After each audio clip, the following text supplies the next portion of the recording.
Hello, hello. Good morning, good morning. It is an early start today because I just can't wait to do this. And that's natural. There is a point in the practice where you begin to look forward to it. It becomes your best friend. So there are a couple of things that I wanted to talk to you today. I'm curious to see how yesterday went with the slight change, and we'll continue with that because our second practice is shorter, 11 minutes. So we will do that practice first, and then the practice that we're still building up, we'll do that second.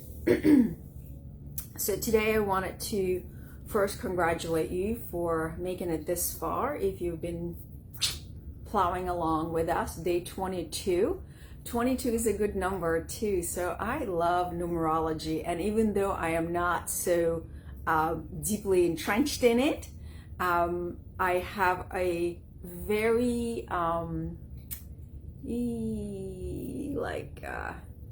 from the top, just a really basic understanding of it. And just by repetition, if I'm curious and I'm seeing certain numbers, I will look into it, and I just love it. So yesterday was 21, day 21, and that's a 3. So that's called Holy Trinity. It takes the 2 to create a third. So it's a number of action, creativity. And the 22 is a master number, because whenever you have digital numbers, double digits or triple digits or the same numbers, that's considered a master number. And 22 is just imagine what a 2 looks like. Okay, so in Russian, our handwriting is trained to be like calligraphy. It's very cursive, and when you write a number 2, it looks like a swan. It looks like a swan. What does a swan represent to you? Grace, love, empathy, compassion, beauty. And so number 2 is that. It's a good number. So 22 is a good number. So today we're gonna tune in first, and I pose some questions in the message of this, in the text of this video. We're gonna look into what intuition is and how do you develop it. And I'm just gonna read to you an excerpt from the textbook, Kundalini Yoga textbook on vitality and stress. And as I was studying it, it really stood out for me, and I thought, oh my gosh, I just have to share that. So let's bring our hands together. Go, sitting up nice and tall.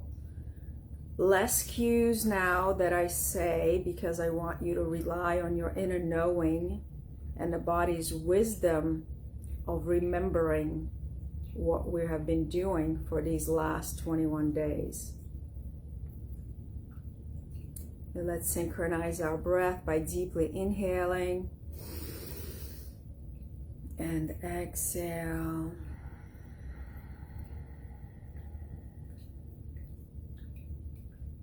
Inhale, extend through the spine. Exhale, relax the shoulder blades down. Tuck in the chin. Dwelling in the third eye space.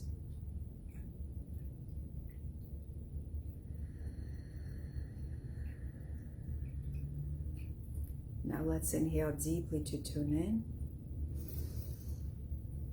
Om Namo Gurudeva Namo. Om Namo Gurudeva Namo. Om Namo Gurudeva Namo.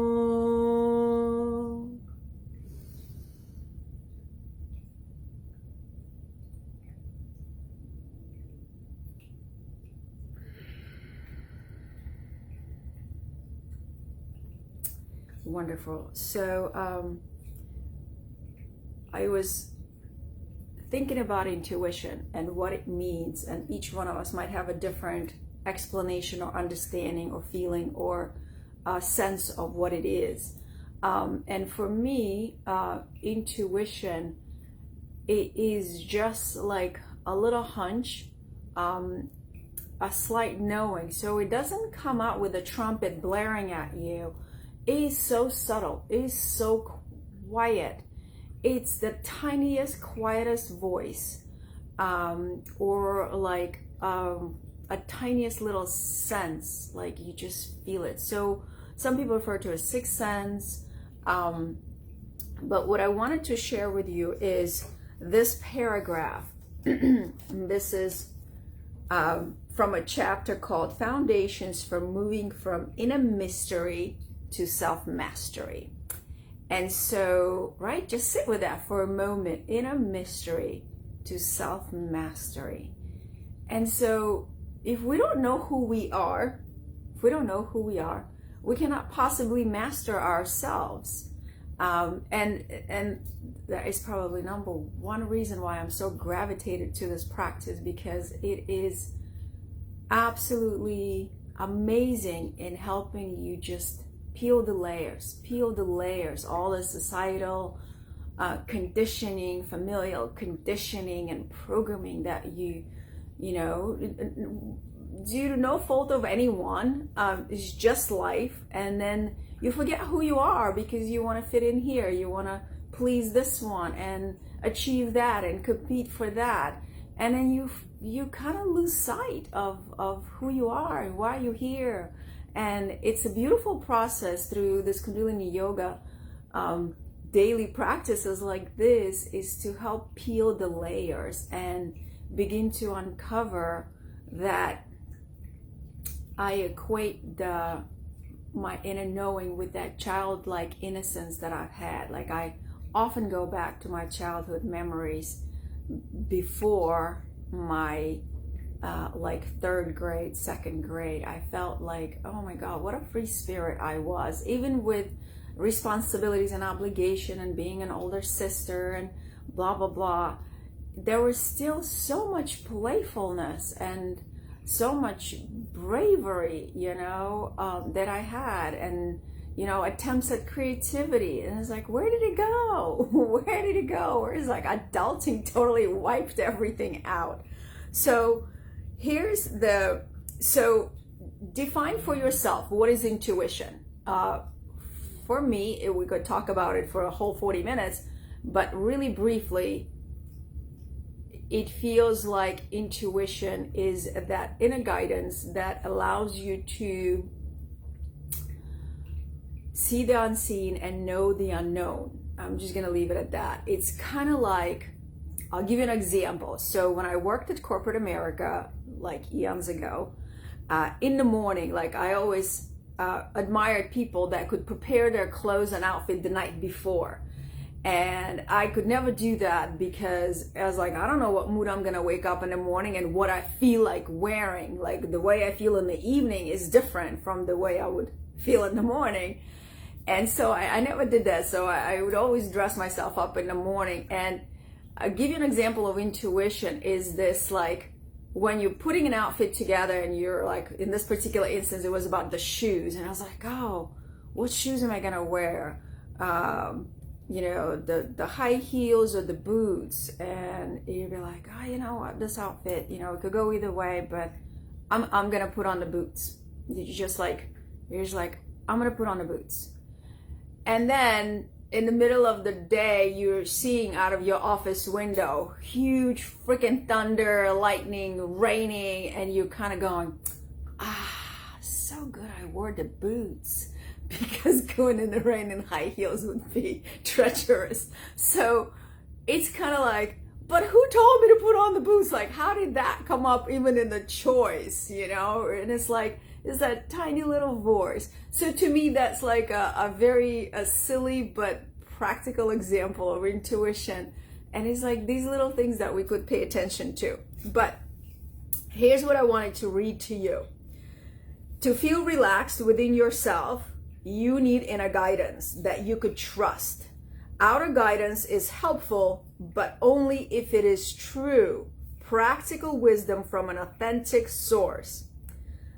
And check in with yourself, right? How often do we go to external sources for validation, for information, and we have an abundance of information, misinformation, disinformation, and it's our intuition that has to help us navigate this flood of information. It's like Noah's flood all over again, but not with water, with information. How do we filter what's true, what's not, what resonates, what doesn't? And that's why it is so important right now to become this very sensory being, so we could feel it rather than think it. We could feel it. And so it says here, after harvesting all the outer guidance, inner knowing is needed to process it and to make the right decision for you. However, intuition cannot be purchased. It must be developed. Okay? And so for some of us, we're born, especially children nowadays are born with, oh my gosh, they're going to help us evolve. It's like, it's on them. That's like, the bar is right there, no pressure. But the children that are being born right now they're gonna remember a lot more than we do when we reincarnate. But here's the question: how is intuition developed? And this is the meat of it that I wanted to share with you. First, expand your awareness by activating your pituitary, which is the gland, to recognize your inner guidance among all other thoughts. To build your energy, to have the courage and strength to act on your inner knowing. Finally, build a history of testing out and trusting your intuition so you could rely on it again the next time you need it. So it is recognizing, and then kind of, to me, my practice is gratitude.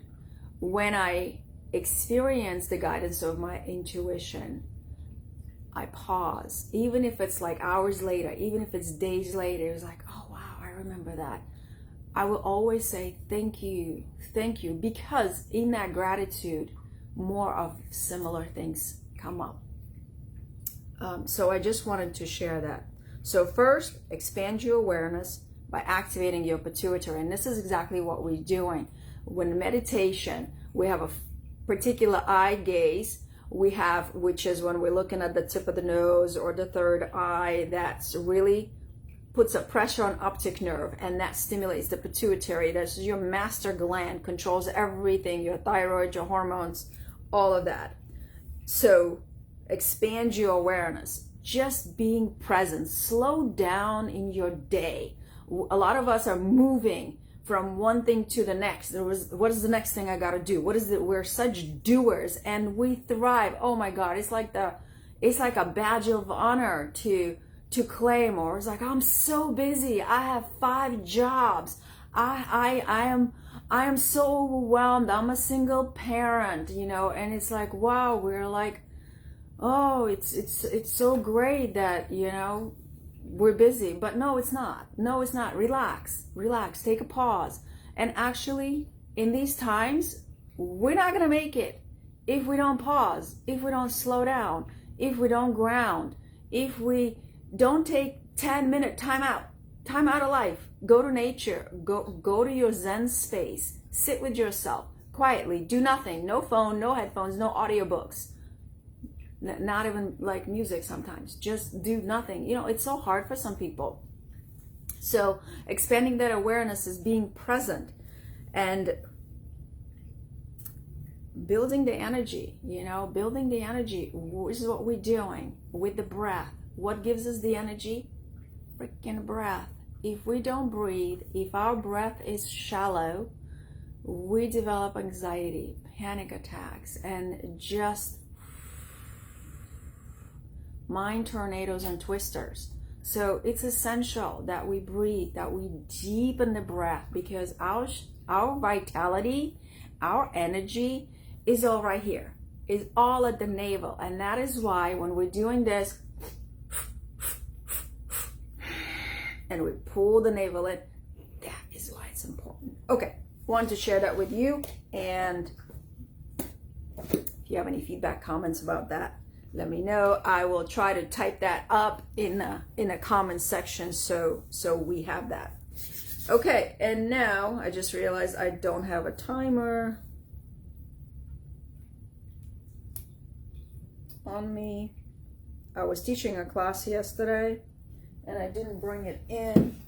So let's see if I could utilize my iPad for a timer. Okay, first meditation, 11 minutes.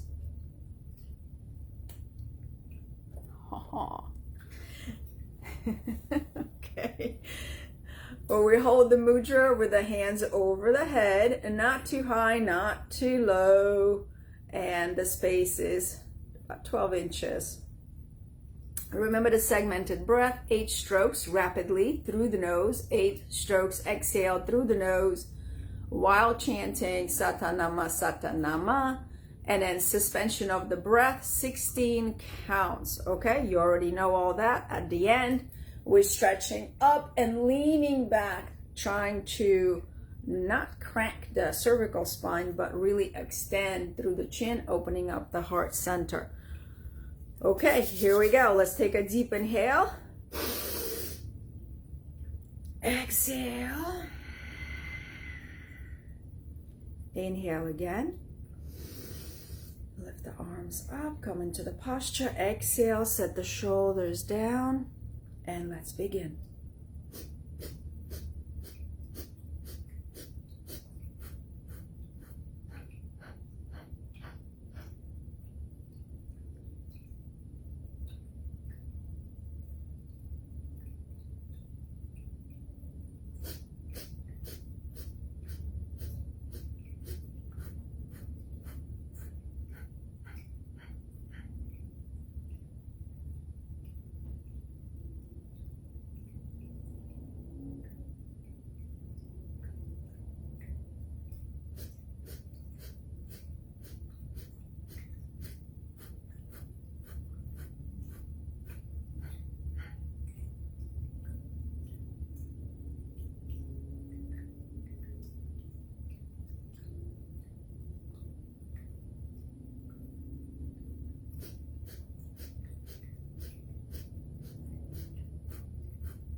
Deeply inhale. Stretch the arms, palms facing up, lean back, stretch the neck.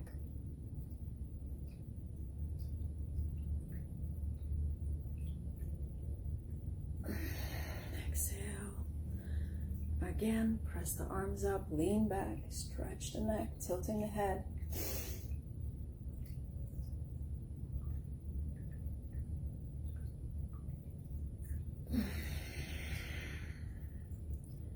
Last time with the root lock lifted.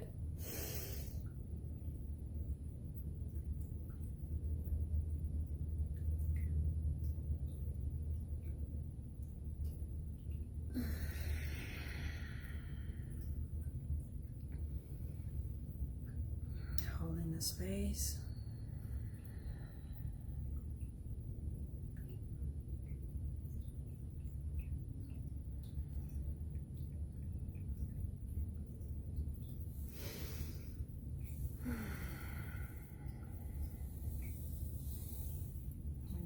Take a deep inhale and exhale, and then gently open your eyes. Okay, the little chimes. The whole screen went black and I was like, oh man, is it working? Is it not? Oh well. Okay.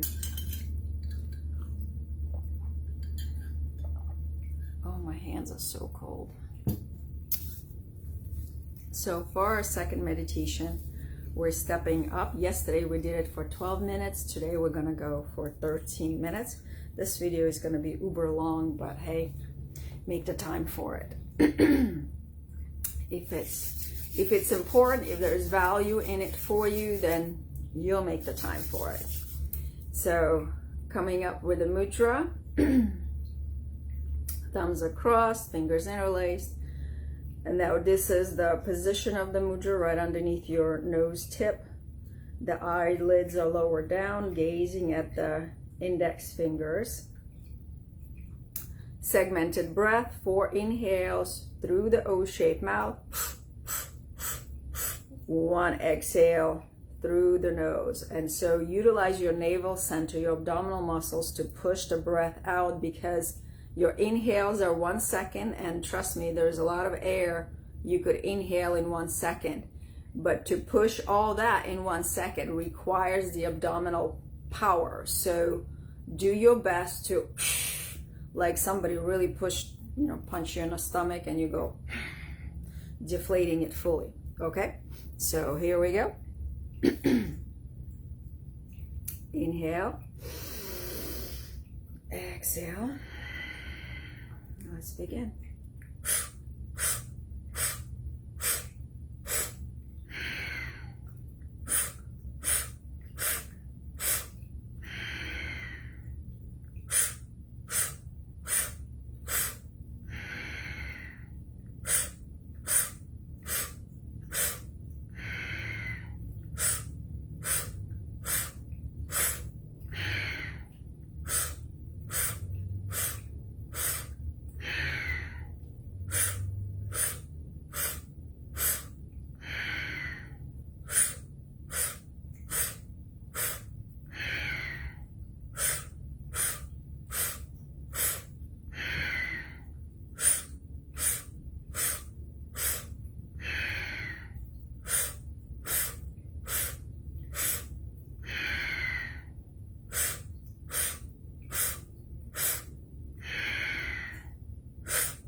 Deeply inhale as you extend the arms to the sides, palms facing up.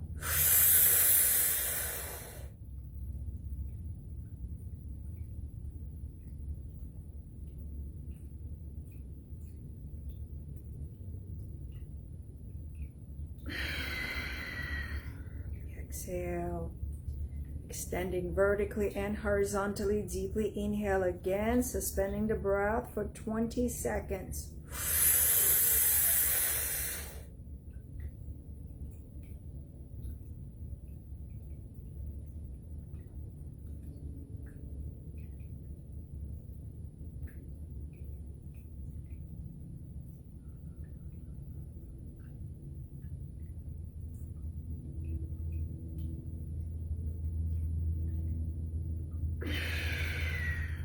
Exhale, last time. Spread the fingers wide, lift the root log.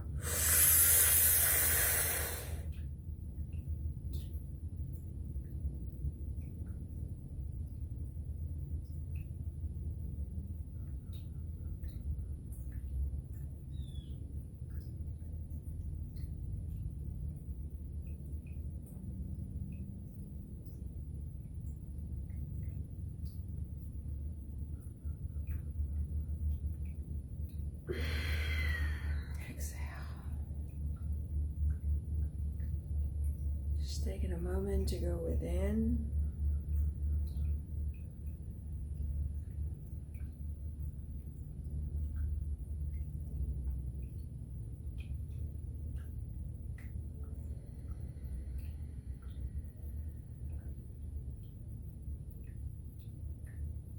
And take a deep inhale. And exhale. Float your arms into prayer mudra in front of the heart center. Let's take a deep inhale or breath of gratitude for today's practice.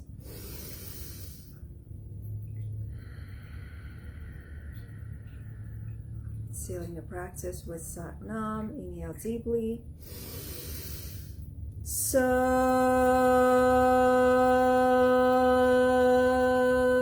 Nam.